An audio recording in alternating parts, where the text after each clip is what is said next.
We're live. Hi. Hi, friends. Welcome, welcome, welcome. Let's see. I don't know. Welcome. I'm excited to be live with you. Thanks for spending your morning with me. I went live yesterday afternoon, which is not my normal time. It was because I was skiing in the morning. My son and I like to go skiing. So, anywho, welcome. I'm excited to be spending our normal time together talking about our absolute favorite subject, herpes. No, just kidding. It's not our favorite subject, but we are going to talk about it. It is something that when we are diagnosed, we become obsessed with. We, in fact, go down the rabbit hole of just Google, shame. Then the spiral effect of negative thoughts that just completely disrupt us. Our ultimate feeling, our ultimate thought is that we are unlovable, which is extremely sad and unfortunate because that is how we feel when we're diagnosed, because that is what society has made us feel. So I am here to discuss that with you. If you've been live with me before, I'm going to move my son's glasses and my mail right there. My son's glasses are really cute. I'll show you. How cute is that? Anyways, if you are new to this, welcome. My name is Alexandra. I was diagnosed with herpes in 2000 and, HSV1 in 2003 and HSV2 in 2011. So I've been living with it for decades. I started going public about my diagnosis in 2017. So I have had Life With Herpes, the organization, the platform, the podcast, the YouTube channel, the blog, everything since 2017. So if you're new, welcome. Feel free to ask your question here. If you have been on my lives before, you know that I get hundreds of questions, so I'll do my best to answer them in the order in which they are received. Also, I love hearts. Who doesn't love hearts, right?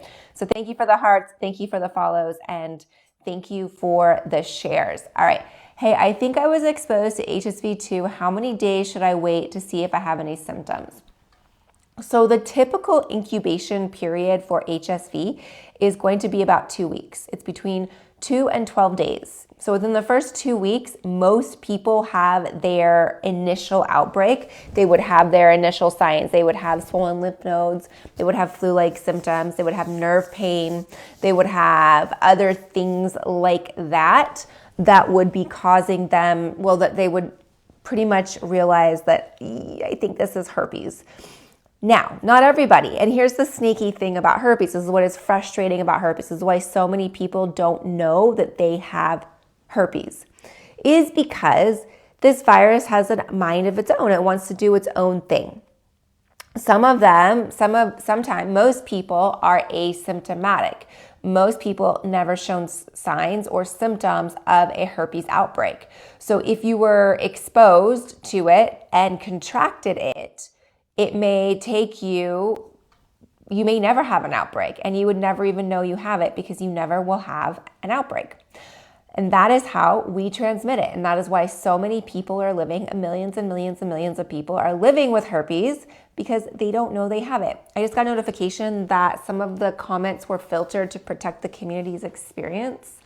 So if you're asking your question, just ask your question G-rated. This app, any social media app, does not like anything that's PG or even PG or R for that matter. And because we are talking about intimacy and things like that, it doesn't like it. All right. I had some of my husband's coffee today and I feel like I'm like ADD because of it. I'm like, whew, okay.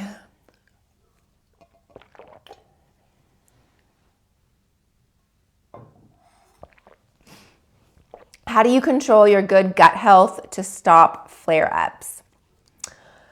This is something that, as far as gut health, I have been dealing with for a long time. I realized I had my immune system was shot. I was extremely, I guess you could say, sick in my 20s and I've been working on it for the last decade. I was on tons of antibiotics back to back for about a decade. So that shot everything. And now I'm learning ways to naturally increase your gut health. So I make sourdough bread. I'm into fermenting. I just made my first fermented soda. I'm gonna try it tonight, I'll let you know. I wanna make sauerkraut. I wanna make all those things that are gonna be good bacteria for our gut. As far as what to do, supplements to take for our gut, things like that, to be honest, I don't know. That's not something I'm an expert in. I would encourage you to reach out to a naturopath or someone that specifies in this. There's someone that I work with for the community. Her name is Coach Sarah Joy, Sarah Joy, and she's on Instagram. And she specializes in gut health specifically for viruses like, dun dun dun, herpes. So she would be a good person for you to reach out to and check into. As an overall immune system support, overall immune system health, what I take and is a non-negotiable for me is Monolaurin. This is something that is found in human breast milk. It's antiviral, it's antibacterial, and it helps break down the outer enveloped. Sorry, I had too much coffee. The outer enveloped shell of viruses. So enveloped viruses have a shell that our immune system cannot penetrate. So if our immune system cannot penetrate it, then it means that the virus is in control and our immune system is, subordinate to what this virus is doing. So monolaurin is a great way to help boost your immune system. This is something, like I was saying, I take daily. I don't mess around with my overall, let's see, I'm gonna add it to my store. Look at that. Look at that, guys. Okay. I'm gonna add it to the store, which I'm so excited about. Yay. Yay, it's pinned. How exciting is that? Okay. So anyways, I take this daily to help with my immune support. There's other products in my shop that are made by the same company. It used to be Natural Cure Labs, now it's Palmera Health. There's other things in there like biofilms, there's other things like immune support that are all gonna be very, very helpful. So I would check them out if I were you to see if that's something that resonates or works for you. Gotta put this on. And this is the SPF lip balm that was created specifically for people living with herpes, and I cannot live without it. It has peppermint and lysine in it. Can't live without it. Cool, I'm seeing lots of likes, I'm seeing hearts, I'm seeing shares, I'm seeing, I have 20 new messages. Let me see if I can get to them. Does taking the antiviral daily ruin your immune system? So where I don't, thank you for the follow, where I don't know, I'm not a science background, so I feel like I can't answer that question with the full education behind me. Gosh, I really should not have had, I don't drink coffee, and it was cold, and my husband had hot coffee, and so I had some. Anyways, have you guys seen those, I'm getting off subject, and I'll get back. Have you guys seen those studies done with spiders on certain drugs? So like they'll show a spider on alcohol, they'll show a spider on caffeine, they'll show a spider on different drugs, and like the ones that are on coffee have like the worst webs. The one that was on like pot like forgot to build its web. It's hilarious. So anyways, coffee was like the worst web ever. The like LSD was like the most beautiful web. So you guys should go Google that. It's like spider, like a study you've done of spiders on coffee and how they do their webs. So anyways, I feel like the spider that has had coffee, and I cannot weave my web here. Okay, so does taking the antiviral daily ruin your immune system? I don't believe it ruins your immune system. Like I said, I don't really feel qualified to answer this question I don't have the science background, and I'm not a doctor and things of that matter. What I have heard, I've talked to different doctors. I've talked to natural doctors. I've talked to Western medicine doctors. I've talked to Eastern medicine doctors. I've talked to naturopaths. I've talked to health gurus. I've talked to all sorts of things. Here's the answers that I get. When we talk to somebody that is a doctor, a DO, an MD, a nurse, somebody of the medical field of Western medicine, their response is, It doesn't do anything. It's extremely helpful. And if you have outbreaks, you should be on it. That's the one answer I get. If I talk to the other side of the woo-woo natural side, they say, hey, you shouldn't be taking it because basically your immune system isn't doing the job that it should be doing, and so it gets lazy and doesn't do it. All right, so I would say you take whatever side you want to take with that and decide what works best for you. Here's my own personal take on the antivirals. I was on them for 3 years when I was first diagnosed with HSV. Not first, but when I was dating, I was on them for 3 years straight. And it was great. I traveled around the world. I was in my 20s. I was hard on my body, meaning like, you're up late, you're dating, you're drinking, you're eating. Your live may contain themes not suitable for a younger audience. Okay, my age has been restricted. Okay. So anyways, I was doing, I was in my 20s. I was doing all that. Okay, so being on the antiviral was helpful because I was dating. I didn't want to deal with a potential outbreak. Then once my husband and I had been together for quite a while, I was like, I no longer want to be on this. And so I got off of it. I just wasn't feeling good. I wasn't feeling healthy. I was having, I just didn't know if my kidneys needed a break. Again, my own personal take on it. There are seasons where this might be really helpful for you. I like to use the example. Maybe you're an attorney. Maybe you have a hard case coming up. Maybe you're an accountant. Maybe it's tax season. Maybe you're a student and it's finals season. Maybe whatever's going on in your life and you're like, I just can't handle it. When I was moving, this was now 2 years ago, we were moving and I was in between houses and I was in rentals and I was here and I was there and my wardrobe was in 5 different houses and I didn't know where it was. I was stressed. I was really stressed out. So I took the antiviral then, right? I needed to. I was back-to-back outbreaks. So again, look at what works for your body and look at what works best. I, on the other hand, am extremely natural. I like to take lysine, which is an essential amino acid, which is a protein that helps block the replication of the herpes virus. This for me is something I take daily and, can I add it? Can I add it? Can I add it? Can I do it? Okay. Boom. Did I do it? Ooh, look at that. Pin. I can pin it. Okay. So this is what I take daily to help block the replication of the herpes virus. And this is something that I don't mess around with. If I don't have any, I freak out. If I miscalculate my little herpes drawer of supplements and don't have any, I'm immediately on talking to the owner of the company. I'm like, hey, I'm out. So anyways, this is a non-negotiable for me that I take daily to help naturally prevent the outbreaks. Then with that, I take the Monolaurin that we were just talking about. And that is also going to be really potent and helpful, working together synergetically to help fight the HSV virus. So these two together can be a really nice combination. Look at me. And they also come in a Monolaurin Lysine combo. So this is basically the same recommended amount in less swallows. So that's pretty cool. Let me see if I can pin it. Let me see if I can do it.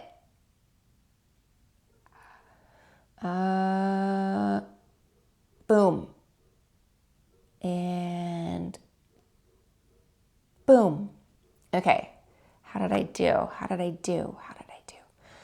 Let's see. I'll pin the Lysine Monolaurin. Look at that. How cute is that? All of these are not linked. They're in the store. I'm new to the storefront. I really don't know how it works. So anyways, it's all in there. And then my final thing that I take is Andrographis, which is a non-negotiable. These are all my non-negotiables are Andrographis, which is extremely potent in dealing with the HSV virus. So those are my things that I take for natural ways to help prevent outbreaks that are not taking the antiviral. Like I'm saying, I'm not saying I'm against the antiviral. I'm not saying that it's something that we should make our own decision on. If you have questions, talk to your doctor. Decide what works best for you. It's hard to tell the difference between my pudendal nerve pain and HSV flare-up with no outbreak. Gosh, I don't know how to help you with that. I don't know. I'm not sure. I'm not sure how to help you with nerve, like differentiating the nerve pain. With that being said, HSV does sometimes have nerve pain. People that are diagnosed often deal with nerve pain, and that can be a frustrating side effect, especially if you're just diagnosed, or if you're sitting there and you're like, what's going on? What is going on with this? Okay. Let's see. Is the lip balm in your shop? All I see are supplements. So the lip balm is not in my shop. It is linked for you in the bio. The lip balm was something that I created. It's called the Secret Society Wellness. It's another one of my companies that is just for people. Well, anyone can use it, but it was formulated specifically for people living with herpes. And it was our first product that we came out with because there's a lot of people that have HSV. Wow, coffee for Alexandra. No bueno. HSV1 is 2 out of 3 people living with it, and so a lot of people living with cold sores. So that's why I created this, which is the Secret Society, the Lifesaver SPF lip balm. I just put it on with my lipstick, so it doesn't normally look like that, but it is seriously the best thing since sliced bread. I use it daily. I can't not use it because my lips are so dry here in Las Vegas. How do you get rid of the scar after an outbreak on the lip? Oh, I would use the lip balm because it's going to be very nurturing. And then we also have our new herpes fix-it salve, which has manuka honey and frankincense oil in it. It is very salvy, where the lip balm is you can throw it in your purse or keep it in your desk at work or whatever. It's not going to like melt on you. Well, if you leave it in your car, it might. But the salve is very salvy, so you'll probably want to keep it at home. But that is going to be really good for wound repair and healing scars. So I would definitely look at that. That's going to be awesome. Forgot to build its web, LOL. Yeah, literally the spiders, like, yeah, the whole thing on spiders, it's hilarious. Go Google spiders on drugs. It is hilarious. Is it true that if you contract HSV2 first, it protects you from contracting HSV1? Correct. So if you have HSV1, you're less likely to pick up HSV2. If you have HSV2, you're much less likely to pick up HSV1 for whatever reason. But typically your body, your immune system will recognize the viral DNA and go like, oh, I know what this is. I already have it. Now, HSV1 and HSV2 are different. They are different viruses. And so the viral DNA is slightly different. They're more like siblings or twins, but they are different, right? Can someone who does not have HSV take lysine? Absolutely. It's just a supplement. It's a protein. There's a lot of reasons why people take lysine. If you have other viruses that you're dealing with, like Epstein-Barr, if you're dealing with, I don't know, other viruses. So viruses in general they hate lysine. So it's a good thing to take. Is HSV linked to getting shingles later in life? So they are similar viruses. They're cousin viruses. HSV is herpes simplex virus and shingles is herpes zoster. They're both herpes viruses. They're just different forms. So shingles is caused from the chickenpox, and you will get that. Well, you can get that later in life if you're stressed. So that's what causes shingles, where HSV is a different virus. Similar outbreaks, similar blisters. Did the antivirals work for you? They don't work for me. Is something wrong? They did work for me. They worked really, really well. I would look at, are there other things happening in your life that need to be calmed? So on a more natural side, are you living chaotic right now? Are you stressed out? Do you need to lower your stress levels? Do you need to spend out some literally time outside doing nothing and walking around barefoot and grounding? Do you need to do some breath work? Do you need to go do goat yoga? Do you need to go do a hot yoga class? Do you need to go hiking? Do you need to spend time in prayer? All these things can help lower your stress levels, and that might be a reason why the antivirals are not working. Can the virus live in the lip balm, soap, and herpes for herpes? Can the virus live? So can the virus live on basically surfaces is what you're asking. Viruses need a host. They need someone or something in order to feed it. They're very parasitic. They are like a parasite. Unlike bacteria, which just definitely needs like a home. It needs a home. It needs a good breeding ground of food, water, air, things like that. Where a virus needs a host. So living on things like my cup, I would say my teacup, this is my thermos, but my tea, and I took a sip and gave you a sip, you could potentially pick it up because it would be right here on my cup.